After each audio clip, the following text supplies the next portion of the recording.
J'ai appris que... Fabrice de Pacquiao nous rejoint ce matin. Bonjour Fabrice. Bonjour Jean-Marc. Vous allez nous parler de la salade de pissenlit. Oui, c'est mieux que de les manger par la racine. Ouais, ça c'est tellement vrai. Mais tellement vrai. Bon, dites-moi, ça se fait comment? Eh bien, ça se fait avec des pissenlits. Ça se fait comme on peut surtout. Ça se fait comme on peut, exactement. Ouais. Avec des oignons, parfois avec du vinaigre, des lardons. Et alors, selon les régions, on peut y ajouter des œufs ou pas. Donc, c'est un plat qui est endémique par chez nous, surtout au niveau des Ardennes, bien entendu. Donc, les Français l'ont appelé la salade ardennaise parce que tout vient de France. C'est bien connu. En luxembourgeois, on dit betseschalot. Je suis désolé pour ceux qui m'écoutent et dont je viens de massacrer la langue. Ouais. Par chez nous, on dit salade de pissenlit. C'est beaucoup plus facile. C'est beaucoup plus facile. Au moins, c'est de quoi on parle. Voilà. Donc, c'est un plat d'hiver aussi, puisqu'on peut récolter les pissenlits 2 fois par an.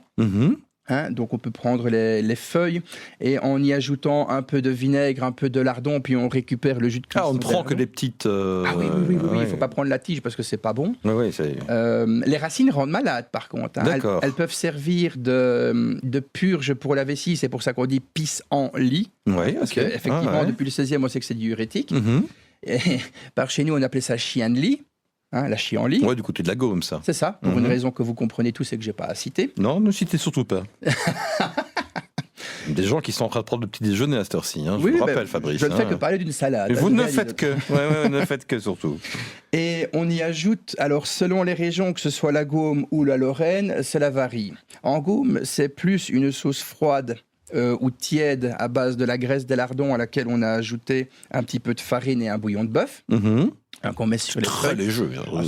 Pour le matin, ça doit bien tenir au corps. Ouais. Et alors, les Français qui aiment tout compliquer et se faire plaisir, eux, rajoutent de la graisse de lard frit avec 2 œufs durs et du beurre. Oula. Ce qu'ils appellent la meurotte, c'est le nom de la sauce. Donc, c'est un plat d'hiver qui était facile à faire et que l'on trouve au moins...